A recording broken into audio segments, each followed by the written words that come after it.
Oh, Oh, hey, we're live. calling Yeah. Chris Anderson. Where are you, Chris? I am in Frankfurt, although given the hotel room, it could be anywhere. But yes, I'm in Frankfurt. And where are you?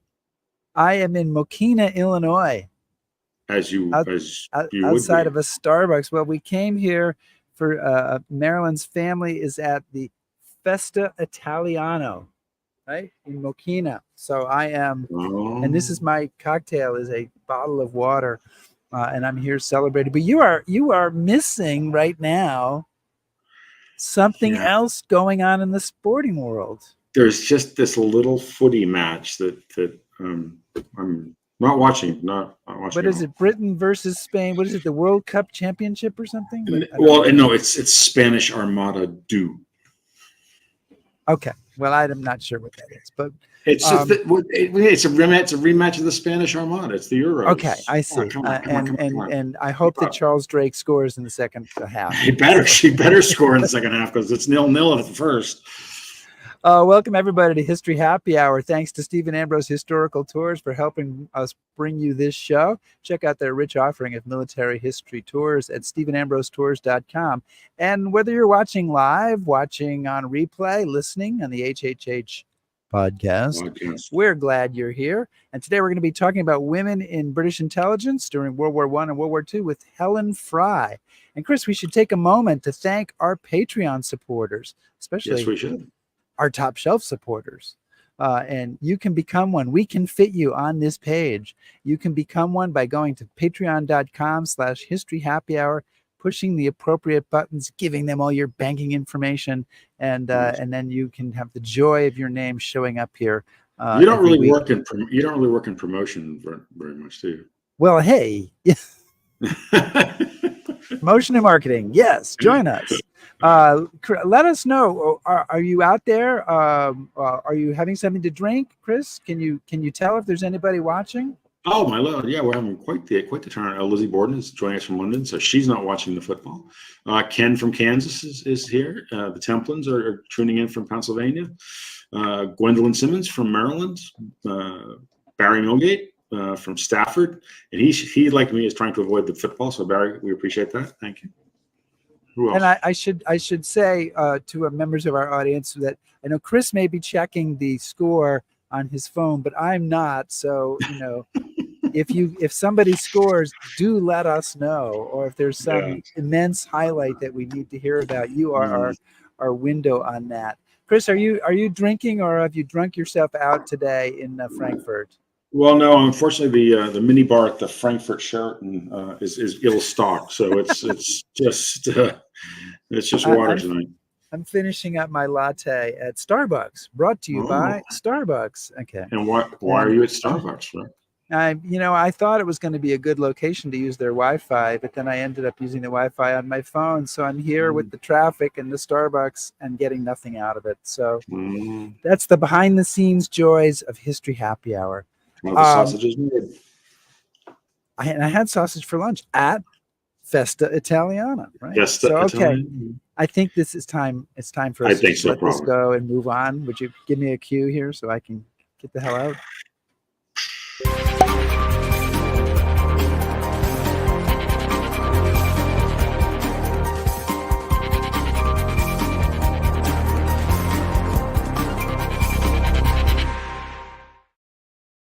I didn't bring it out, but I do have it. Oh, bing! The bar's open. The bar is open. Author Helen Fry is returning to History Happy Hour for the third time to talk about her book, Women in Intelligence, The History of Two World Wars. It's a groundbreaking history of women in British intelligence, revealing their pivotal role across the first half of the 20th century. Women, far from being a small part of covert operations, they ran spy networks and escape lines, parachuted behind enemy lines, and interrogated prisoners. And Dr. Helen Fry has written over 20 books on the Second World War with particular reference to British intelligence, espionage, prisoners of war. And her acclaimed book, The Walls Have Ears, became a bestseller and was the Daily Mail's top book of the year on the war. Helen, welcome back to History Happy Hour. I'm delighted. I'm so thankful that you guys are having me back. It's a fabulous show, fabulous podcast. Thank you. We are so thankful that you're not a football fan. So am I. All the men in my house are watching, and even some of the women, actually. But no, I'm not watching the football. But I guess I've got my headphones on because I think, the loud noise if England do score will be deafening. We'll all be drowned out, even transatlantic. So I guess we'll know if they score. Because we'll know if they score. Yeah, we'll know. There'll be a huge, scream right from here to Berlin. Hey. Helen, the first and most obvious point to make, and I'm going for the obvious points today, is that women did everything in intelligence and espionage in World Wars I and II. To what degree has the focus on kind of the more exotic spies like Mata Hari, for example, kind of clouded the overall picture? It has, absolutely. And I knew if I wrote this book on the women, I'd have to look at famous spies like Mata Hari. And as you'll know from reading the book, I was really disappointed because our intelligence services, the Home Intelligence Services, MI5, which is the equivalent of your FBI, actually had a file on Mata Hari, and they'd been tracking her and looking into the fact of whether she really was a spy. Now that's been declassified, fortunately, and I felt shortchanged really because all this time, Chris will know from reading the book, all this time we have this image of this, exotic spy. Yes, she's very risque the way she's dressed. If you look for the First World War period, she's barely got anything on. She's this exotic dancer that charmed the secrets from men. Well, in fact, MI5 concludes that they didn't find any evidence that she was actually a spy working for the Germans. And they said to the French, don't execute her. Pass her over to us and we'll get her to work for us as a femme fatale. Well, of course, the French actually did execute her in 1917. But the tragedy, as you hinted there, is that she has totally eclipsed our image of women, of female spies for generations. And it's done a huge disservice to the legacy of women. Well, and picking up on that too, Helen, one of the other things I thought was very interesting is, basically British intelligence sort of gets its start just before the outbreak of the First World War. So women aren't brought in late to the game. They're kind of central right from the beginning. They are central right from the beginning. So the formalized intelligence service starts in 1909. But I mean, I don't tip back into the past before 1909. No. But of course, there were women working throughout history, not just as those glamorous femme fatales, but our first Queen Elizabeth in the 16th century. So she reigned in the 1500s, Spanish Armada time. Yeah. She actually there's this wonderful painting of her in one of our stately homes north of London, Hatfield House actually, and it's this beautiful dress and it's got embroidered on it eyes and ears, which is to depict her as the ultimate spy mistress. And you have female spies back in biblical times. So I guess there have always been female spies, and Queen Victoria was supposed to have her own private spy network. So she died at the turn of just 1901, so 1902. So yeah, I think women have always been there at the heart of it, but we really get going from 1909. But the women, I mean, excuse me, Rick, but I mean, they're right there pretty much from the beginning once the Great War starts, right? I mean, they don't have to. You talk about some agents that are set up pretty quickly. There are. So in the First World War, we have networks behind enemy lines in occupied France. The part of France was occupied. In Belgium in particular, which is something I concentrate on. There's a White Lady Network. I'm writing more about that, guys, about the men and the women of the White Lady Network. And that's due out next year because I was so inspired by what the women did. And they were invisible. behind enemy lines, the Germans expected women to be in traditional roles, and therefore they weren't expecting them to be couriers, to ferrying secret messages, to be communicating with agents in invisible ink. And they're sewing messages into the hems of garments, they're hiding them in their bread basket and cycling across enemy lines. And they're doing all this kind of work, and they're even running whole sectors, so not just part of the workforce, if you like. We have women, particularly one of my heroines, Thérèse de Radiguez, who's in Belgium, in the south of Belgium, is actually running, she heads a whole sector in the Ardennes region it's a British intelligence network, the White Lady, primarily with Belgian and some French agents, men and women, but the women were at least 2/3 of them. And there were women also, British women, working in France, in unoccupied France, as code breakers by 1917. These are stories which we haven't heard very much about. And the little bit that you read about these agents and the White Lady Network in particular, the women aren't really mentioned. And yet they were critical to the success of these and to smuggling intelligence out to the British first, and of course after 1917 America's in the war, and so the Allies get crucial intelligence in those crucial years. Well, you deal in this book with people who are well known and people who are not so well known.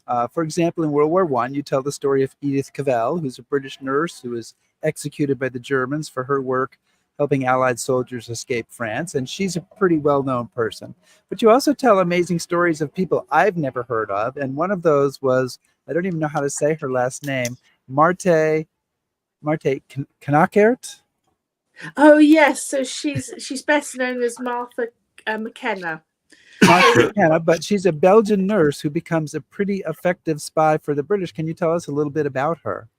Yeah, so she's one of those that as they're so incredibly young in their 20s, and she was one that actually, like so many of that age, feared the firing squad at dawn, and they were quite reluctant, or they sort of thought very carefully about being involved. And then there was something, particularly after the Germans shot Edith Cavell allegedly on grounds of espionage, that a lot of these women took up the cause, and McKenna was one of them, and she was nursing some of the wounded German soldiers as well in Belgium. So you would find Allied soldiers, you would find British soldiers coming through the hospitals, and also wounded French soldiers, and they would listen to the chit chat. And sometimes the soldiers were very lonely, and they would befriend them, and they would start to tell them information.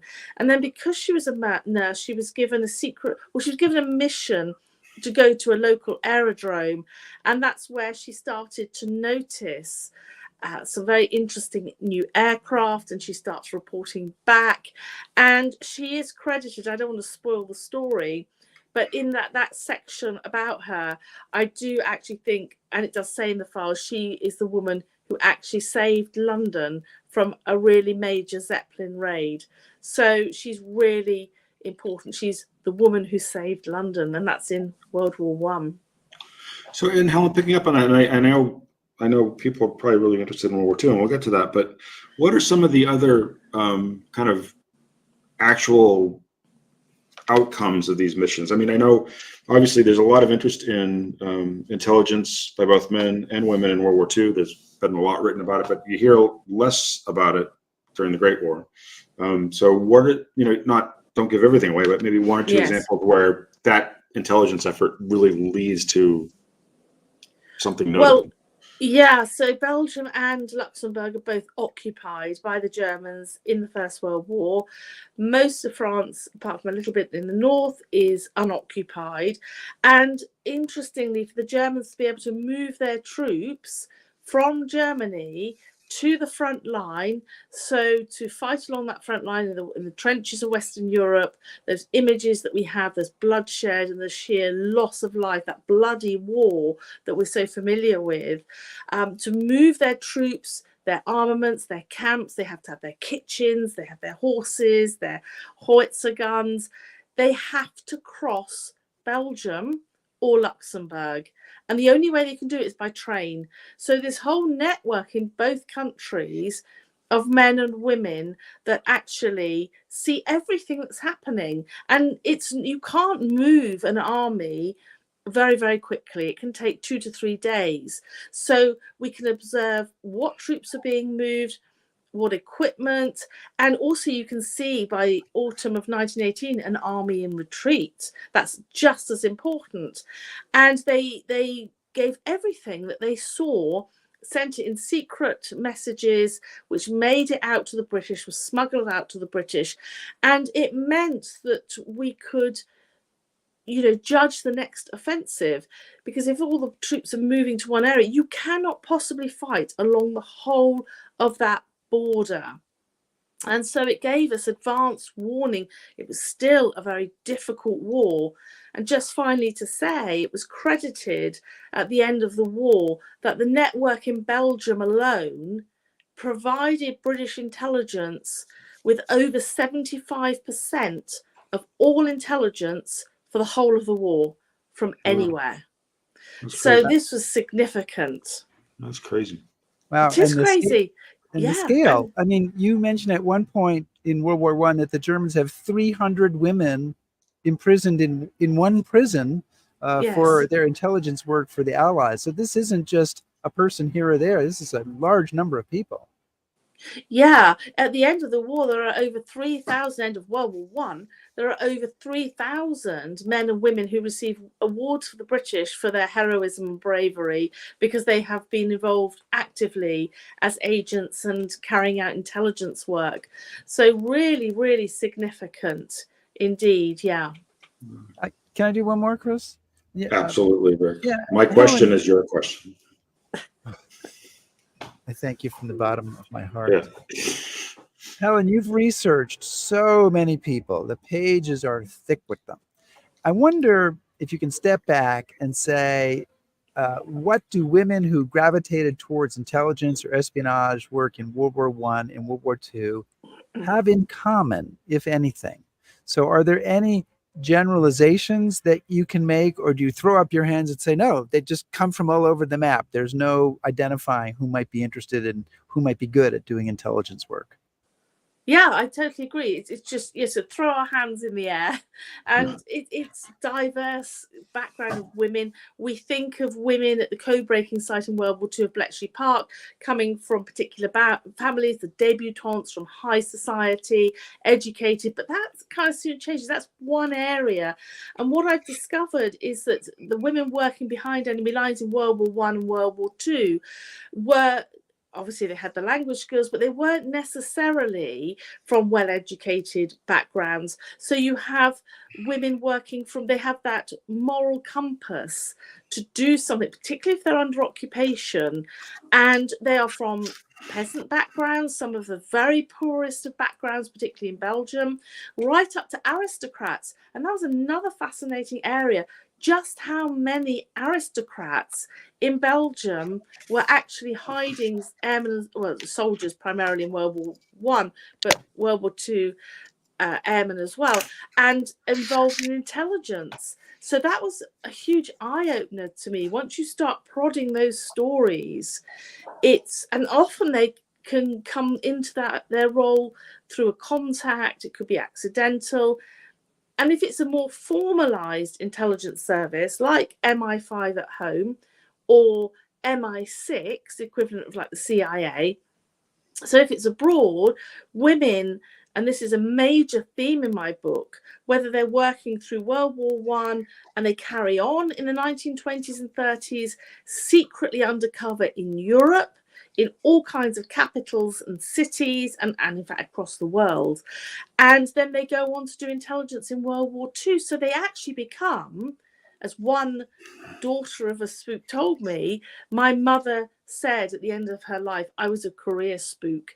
Some of them, a vast majority of them, went on to have 30 or over 30 years in intelligence. And the major theme is that they become experts in quite specialized areas of intelligence.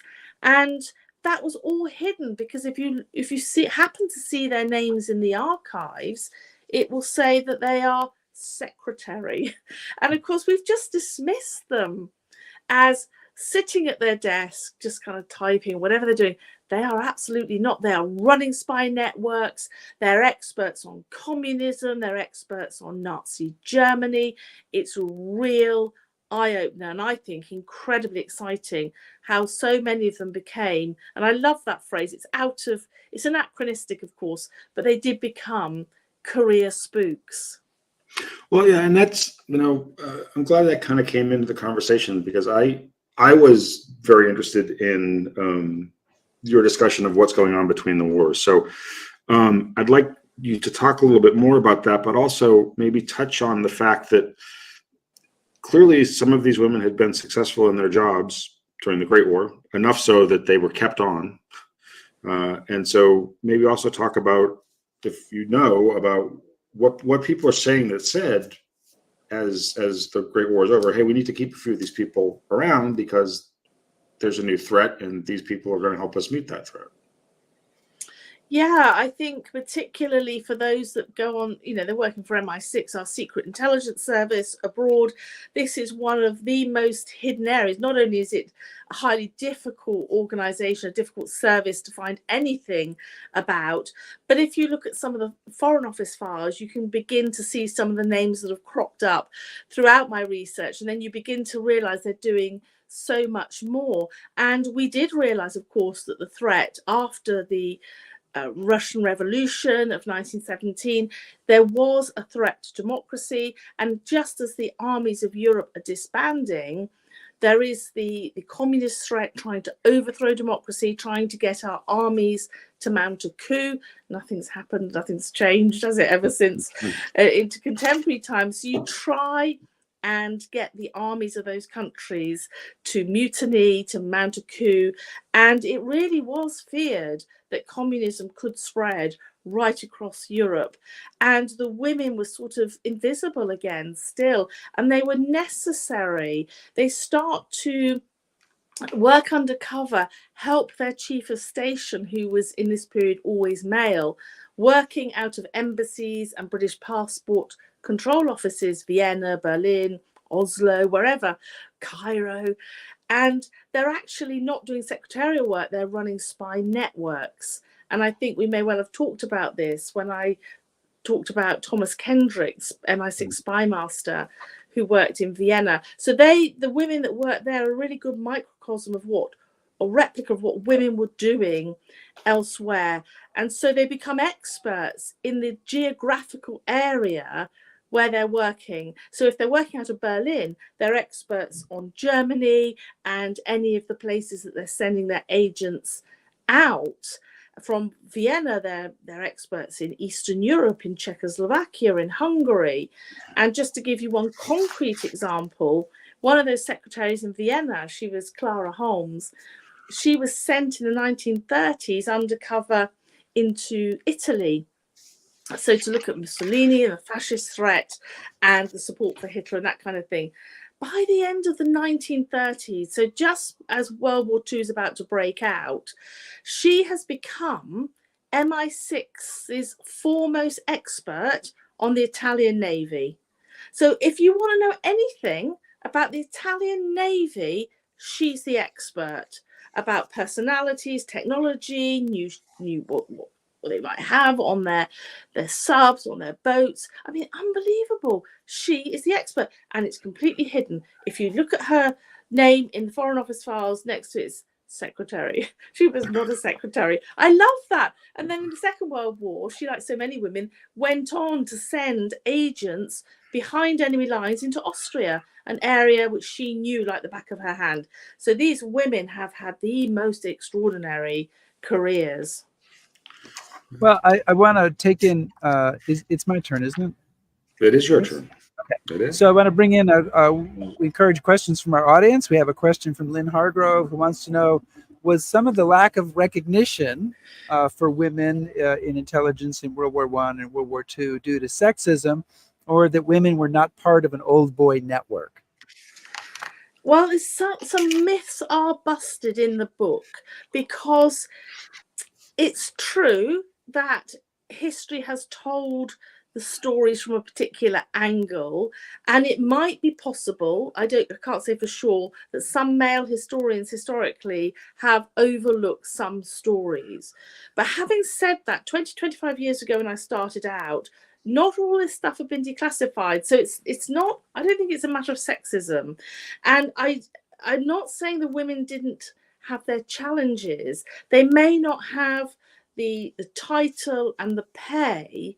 So it's very, I do cover this in my book, not in great detail, but I do cover it, that these secretaries actually were doing a job beyond what we would understand secretaries and clerks to be doing. Same in MI5, actually. The first intelligence officer isn't appointed until it's Jane Archer in the late 1920s, early 30s.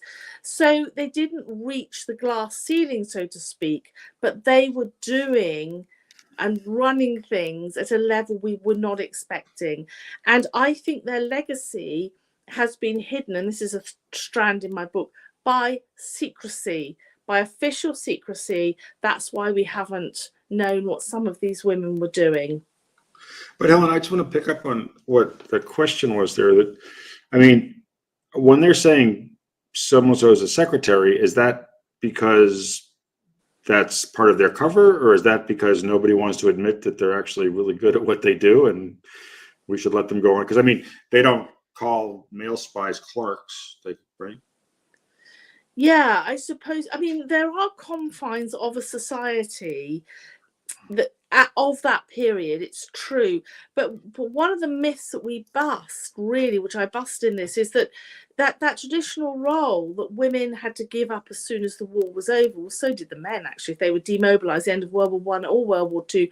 But it's shown not to be true, that women who were working in intelligence did continue in MI5 on the home front, in naval intelligence, obviously in uniform, not to greater degree in peacetime, but it's certainly in what today we call MI6, working abroad. The women are embedded everywhere. They've just been completely overlooked because there wasn't the organizational structure that enabled them to reach the glass ceiling.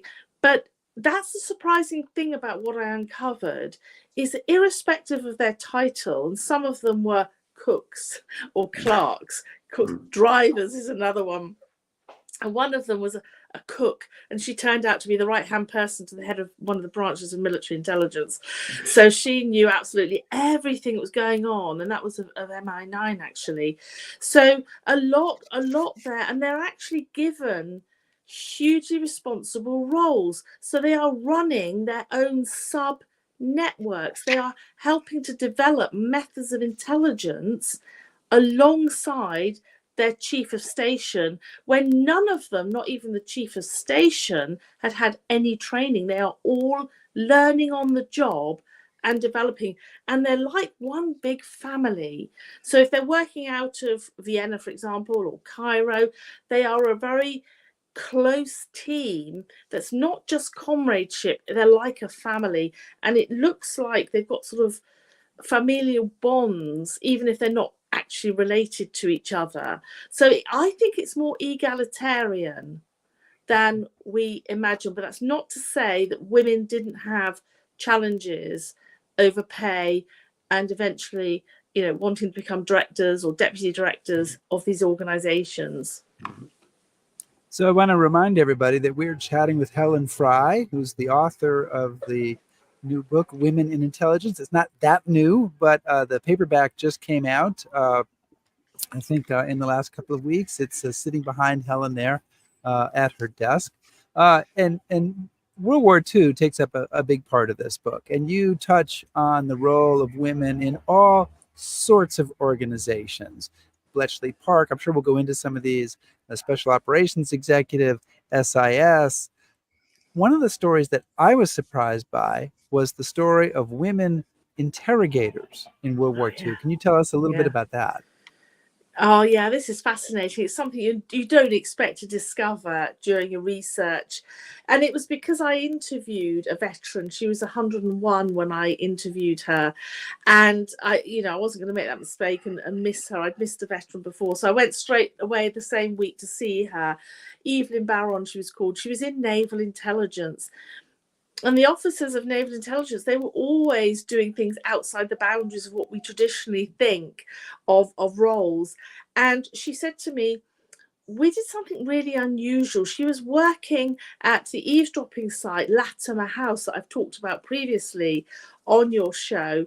And this was where they were listening in to the conversations of German prisoners of war, and some of Hitler's top generals were actually held at Latimer House, but at 2 other secret sites as well. And the images of the women, you have a group of women, you have women at their desks, you have no idea what they're doing. And it was a huge eye-opener, because she said to me, we were doing something really unusual. And I thought, like the women of air intelligence at the site, they were analysing the intelligence. So they're not just sort of typing it up, which obviously had to be done, or the translation work. A vast amount of that did have to be done by the non-commissioned officers, the women primarily. She said we were the interrogators. And I could never have guessed. And she said it was about psychology, really. It really undermined the psyche of those prisoners when you walk in to women in a very male-dominated world, where those German prisoners are expected to be interviewed or interrogated by 2 men. And quite often the prisoner would start to flirt with the woman, and they would go back to their room with the hidden microphones and start to boast to their mate what they hadn't told her. And one of the key strap lines, really, they kept coming back saying, well, the British, they're losing the war. They're using female interrogators. They are definitely losing the war. Well, it wasn't, of course, at all. So it's a very, very clever use of psychology. And one of them I write about in the book went on to interview some pretty high-ranking German prisoners, including Hitler's top ace pilot, Adolf Galland. And yet you'd never know. And it's underlining the principle that women were used in roles of intelligence within intelligence because they were the right person for the job, irrespective of gender. And that I started to find everywhere, that the women were used. There was no gender discussion. Yeah. So kind of another kind of one of the topics that we don't know much about, and we didn't until we had you on the show before to talk about, but is MI9. Yes. And you get into that a bit too. So again, just to refresh everybody's memory, what was MI9 and what role do women play in that particular branch? But before you answer that question, oh, sorry, Britain has tied the game. 73 minutes in. Thank you. All right, sorry. I could hear the screams outside my window, and I was trying not to be distracted. Sorry. Our audience is very excited as well. I held my cover. This is very exciting. People are cheering. I'm glad you did better than I did, Helen. Thank you. All right. Yeah, a lot of screams outside. So MI9, I think, is what we're. Yeah. MI9 was a top secret branch of military intelligence. So not dissimilar to MI5, the security service, and MI6, the secret intelligence service. So all these MIs had their own roles. And this was for the escape and evasion. So getting our guys back from behind enemy lines, helping them to escape from prisoner of war camps. And women were involved in that. They were involved in the organisation of MI9 at its headquarters, which was just outside London in a place called a secret site called Wilton Park. So about 20 miles outside London, right in the countryside. So they were doing all kinds of things as interrogators as well. They were, some of them, running whole tech departments and analysing intelligence. And then there were women behind enemy lines, French, Belgian, some British actually, women who were working with older men, primarily those that were not of fighting age, helping to run the escape lines. And there's a very famous operation, the Cockle Shell Heroes, Operation Frankton, where we sent a secret mission to Bordeaux to put limpet mines on the German ships in in Bordeaux. And they succeeded, but only of the 12 commandos that went, only 2 came back. And the 2 that were rescued, the Germans captured the others and just shot them straight away. You know, there was no clemency at all. And the 2 surviving, they're called cockleshell heroes, were saved by a woman, Mary Lindell, and I write about her too. She's in the women's book. Rick? Chris, I thought it was yours, but it's mine. Fine. So bring in another question from the audience, and we haven't even talked too much about women operating, except for just right there at the end. Women operating in France, in Belgium, in Luxembourg, etc. But one of our viewers says, since these women worked undercover, are there kinds of records of how many women sacrificed their lives in this kind of work? It's incredibly difficult to know. It's incredibly difficult to know just for the escape lines, for example, the helpers, the men and the women. There were thousands of them that we know. And there are guesses of hundreds lost their lives if they were betrayed to the Gestapo by various betrayers. We know there are thousands of helpers who are just working on the escape lines, but our intelligence services have vowed never to release the helpers' files to actually protect their identities forever. But that's just one section. So if we look at the SOE agents, the Special Operations Executive, we do know, or we think we know, how many of the men and women, just short of 500, were dropped behind enemy lines into France, 39 of whom were women, most of whom who lost their lives, so famously Violette Szabo and others who didn't make it back. So there are some areas where we know numbers, but I have a suspicion that we sent more agents into France and it hasn't been declassified, but that's just a kind of hunch, because of the sheer number of personal files that are being declassified on people who worked for SOE, but we just don't know what they did because their files don't tell us exactly. And then there were agents that were dropped into Belgium, into Denmark, into Germany. And again, not all of their personal files have been released. There were agents dropped into the Balkans, about 20 of those, German, Hungarian, Austrian Jewish refugees, men and women, who did not come back. And we know about them because they didn't come back. But not all of those files have been declassified either. So it's incredibly difficult. And then you've got those working behind enemy lines in France, Belgium, Germany, those who actually live there, Belgians, French, part of the resistance. Some of those we know who lost their lives, but so many we don't. So I think in terms of giving numbers, there's nothing in our archives which says we lost X number of agents, X number of civilians died helping us behind enemy lines. Incredibly difficult to give numbers. Well, it's interesting that came up in conversation, because earlier this week I was at Natzweiler Struthof, and there was a little display about the female SOE agents that were murdered there. So again, kind of picking up on unknowns, you say that of all the branches, and actually I want to insert here, Ron Dries wants to know, is there a list of all the different M's? He says M1, M9, M. Oh, yes. MI1 was split into A, B, and C. C later became the Secret Intelligence Service. B later becomes what we now know as GCHQ. Sort of decades later. So yes, if you Google military intelligence, British military intelligence, I think it'll come up MI1 to MI19, and there were just one or two that weren't used. MI14, if I'm not mistaken, was Germany. MI14D was the pigeon service. Cool, that needs a book. That needs a book. So they all had their roles, and I think it's MI7 that was in charge, MI7 that was in charge of all domain to do with the Soviet Union. But off the top of my head, I have to double check that. Because sometimes they change. Cartoon chart of it so that we can. Yeah, well, I mean, I've got a big section of my bookshelves already for Helen's book. So if she does 19 books, that would be like almost 4 hats worth. I think she's done 20 already. Another 19 to come probably is. I don't want to build on your workload, Helen. Anyway, well, let me get back. My question was: you say that of all of the agencies, MI6 are the most women of MI6 are the most unknown. Why is MI6 so lacking or not cooperative in terms of information? Well, it's sort of parallel to the CIA, and it's as top secret as you can possibly get, really.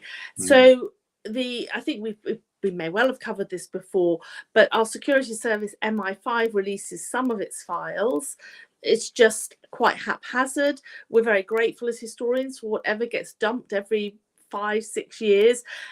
20, 40 files, sometimes 100, and we can work with that. There's so much still being held back, but MI6 never releases its files, and we're not told why, but a sort of educated, well, not really a guess, is it? But it goes around the historical circles that it's primarily to protect methods of intelligence and also to protect families of those. I mean, some areas of the world have very long memories, as we're quite aware, in conflicts even today. And so we wouldn't want revenge to be exacted on families who may have no link to what their ancestors did in operations 80 years ago or even 100 years ago, but some very difficult parts of the world where, so there's just a blanket safety for the operatives. And that was true because at the end of the First World War, to come back to that, those medals that were given to the Belgian agents, they were all listed in the London Gazette in 1919. 3,000 names. You can imagine what happens when the Germans come back 21, 22 years later and occupy Belgium. They look at those lists and they go hunting for some of those families. In fact, one of them, Madame Richard, who I write about in Luxembourg, she'd died of natural causes just 3 or 4 months before the outbreak of war, but they came knocking on her door looking for her. And they would have taken her away because they would have assumed that she would have done it all over again. And as you can see from the work, the likes of Therese Radiguet, I mentioned, the Belgian lady working out of one of the castles in the Ardennes, she did it in World War I. She did it again at the age of 75 in World War II. These were utterly incredible. There's something about they were formidable, but there was something, they overcame their fear, particularly the young ones, whatever they were doing behind enemy lines. And so often I read in the odd memoir that has survived the women that said, they feared the firing squad at dawn, but they overcame that. And our intelligence services have vowed to protect them forever, unless, of course, they want to tell their stories. And then it gets a bit tricky as well if they want to write their memoirs. Right. Yeah. So one of our viewers, Benita, asks,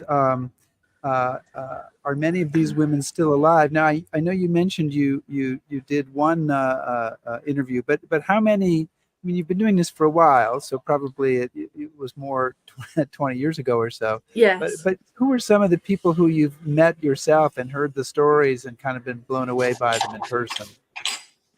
Well, the female interrogators that I probably wouldn't have uncovered accidentally. And when that story first came out, people challenged it. They said, come on, Helen, she's 101. There's no, she wasn't an interrogator. And I had to literally trawl through the naval intelligence files. It took me quite a while whenever I had some time in between other research, and I found her name, and next to it said interrogator with her female colleagues. So really, really important stuff. And so they did get the accolade. Some of them did get medals, of course, for their bravery. And it's really just been completely hidden by secrecy and assumptions that we make about women, whether they're in uniform or if they're working for some top secret organization today, MI5, MI6, GCHQ, then we're not going to know. We just sort of assume what women were doing. Another assumption was that women would have to give up if they had a family. And I discovered in a number of cases that wasn't true, that they were experts in their field and they were kept on. They found ways of helping to provide childcare, whether they were looked after for a while by a godmother or sent to school abroad or whatever. So yeah, there's much more. I think as more research is done by our historians, we're going to start learning a lot more, and it just smashes those boundaries of what we consider women were doing.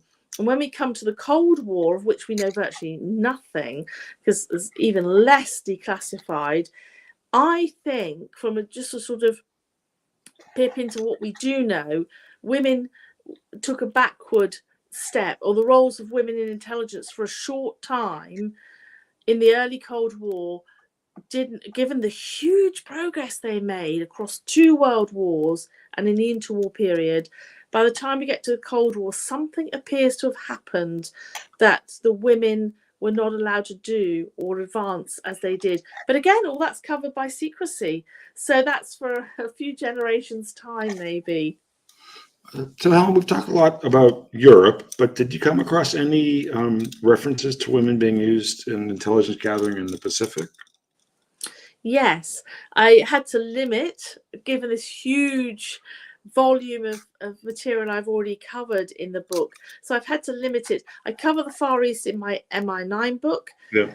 There was a sort of queen of the jungle who was helping, she was British anthropologist. She was helping our guys escape through the jungle. Most of that work was undertaken by branches of American intelligence. And as the war was nearing its end, into January, February 1945, you see a lot of women in uniform who've been working, a lot of them women's Women's Auxiliary Air Force, and also ATS, or the Auxiliary Territorial Service. So they get posted to the Far East, and there needs to be a book just on what they did, and really detailed research to uncover, because again, they are going over as clerks and secretaries, which of course they're not doing. A lot of them were doing code breaking. And that we're starting to begin to understand. But there were thousands of women that were actually taken from the European theatre of war to the Pacific, and we haven't even begun to look at what they were doing. Well, Helen, get on it. I mean, come on. How many books can I write in one go, guys? You have 2 hands? Yes. I'm afraid to say that Spain has. Yeah, I heard. Moving on. We have another question from a viewer. I did write my own questions, but I'm going in with many viewer questions here. And this was actually similar to the question I was going to be asked. Maureen Callie says, did your research reveal any information about female double agents? And what I was going to say is, I mean, this was kind of another fascinating part of the book for me. The British very famously, there's the double cross network, which is all the German spies in Britain who are pretending to spy for the Germans, but are really working for the British. And there are several women who are part of this with great code names: Agent Gelatine, and my favorite code name of all, Agent Bronx. So if you could tell us a little bit about them. Yeah, Bronx has a drink name, a cocktail named after her. I'm not quite sure how you're going to make it. Somebody recently, I was speaking at a bookshop in London, and they came up to me afterwards and said, "Have you never had a cocktail Bronx? Well, I'll send you the recipe." So that was just a couple of days ago. So I'm hoping I'll get sent the recipe. Oh my God, send us that so that we can find out about that. That's a History Happy Hour specialty. Yeah, you must look at the cocktails named after secret agents, most of them women, actually. So this is the extraordinary thing, that double agent Garbo, who sort of saved D-Day by his deception, did really, really important work. Agent Zigzag, so there's a lot of focus on the men.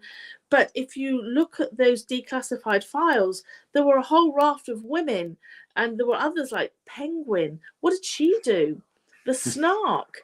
We know their names. They're in the minutes of the meetings, and there's just a tantalizing glimpse, or even just a few sentences, but their files haven't been declassified like Garbo and the others.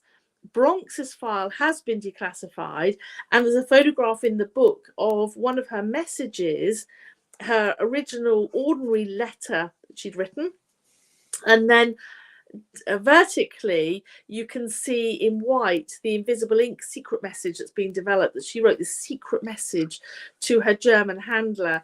And she provides and convinces her German handler in Lisbon that we're going to mount a distraction invasion ahead of D-Day. This is the middle of May 1945. There's going to be a mini invasion. She said, actually, it could be even bigger, but I've got information that there's going to be something near Bordeaux. And the Germans keep a whole SS Panzer division, that elite crack Panzer division, down near Bordeaux. They believed her. And in the reports, it says, that her work was absolutely vital ahead of D-Day. And yet, hardly anything's been written about her. And some of the agents I name in the book, the female double agents, have had nothing written about them. So, but I find that exciting, that when you can uncover what they were doing, and it wasn't any less dangerous for them than if they'd been dropped behind enemy lines as agents, or they'd been parachuted in, or I think personally, you may think differently, but they had to hold their cover, because if the Germans ever discovered that they were really a double agent, they'd have lost their lives. They'd have ended up in concentration camps, and they would not have survived. They'd have had horrific interrogation. But, they managed to pull it off. And we did it with the men and the women, double agents. We convinced the Germans, we gave them so many that the Germans decided not to recruit their own. So the whole of the double agent system, the whole of the Germans double agents were totally run by us. And if I might be permitted one final anecdote about that, I love this, because at the end of reading all these declassified files, so the men and the women were paid. The Germans paid them. They paid the men a bit more per month. So it was about 450 pounds a month, and it's quite high actually. And about 350, say 250, about £100 less for the women. But there was an agreement with our intelligence services that the men and the women, they couldn't keep that money. They had a portion of it, say £50 or something, which was a lot of money then. And the rest of it was put in the secret pot to run the double cross system. So the irony was that the whole of the double cross system was actually, our double cross system was paid for by the Germans. And it cost in total £85,000. That's what it says at the end of the war. Great. The whole of our double cross was totally funded by the Germans, and it cost £85,000. Not insignificant in 1945. I love it. If you're going to run a double cross system, get the enemy to pay for it. Thank you, Adolf. Yeah, that's the cheek of it. So in the spirit of stealing other people's questions, this is from Katiki Miller, and she wants to know what story you discovered was the most shocking to you. Oh, the most shocking. That's an interesting one, because I'm often asked who's the bravest agent, and I really think it's not possible to say. The most shocking story, I think I'm going to have to think about that. The most astounding, I suppose, and there are so many of them. Shocking if it's in horror terms. Yeah, how about Agent Fruit? Agent, the Baroness. Yeah, Baroness. I want her, Rick. I want her answer, not your answer. Well, yeah, she's having trouble. I'm helping her. Okay. No, I'm not having trouble. Not shocking as in horror.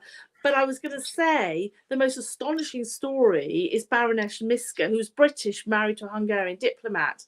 And I think it's got to be one of the most astounding stories, because she is the only spy swap currently in declassified files, is one of our women. She must have been so valuable, wasn't she? She's the only spy swap that we know about. And we think of that in the Cold War. They're everywhere. The Glenica Bridge, you've got all kinds of spy swaps, and that wonderful film Bridge of Spies. But women?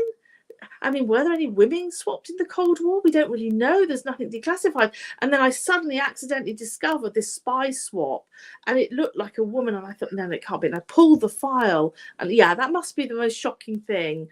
But in a good way, in an exciting way. And she survived horrific times at the hands of Gestapo. She's released. swapped, and then in the Cold War she wants to go back, and intelligence services say to her, no, you've done enough, you've suffered enough, and she wants to go back, and she does. And she's captured by the Soviets, and she does 9 years in a Soviet prison, but she survives. I mean, it is extraordinary. And then she comes back and still works for British intelligence after that, doesn't she? I mean, she's She does. unbelievable. She just goes like a boomerang. It's just going to keep going. She'd be a movie by herself. Yeah. And no one's written about her. And the file was just sort of slipped into the archives. No one said anything.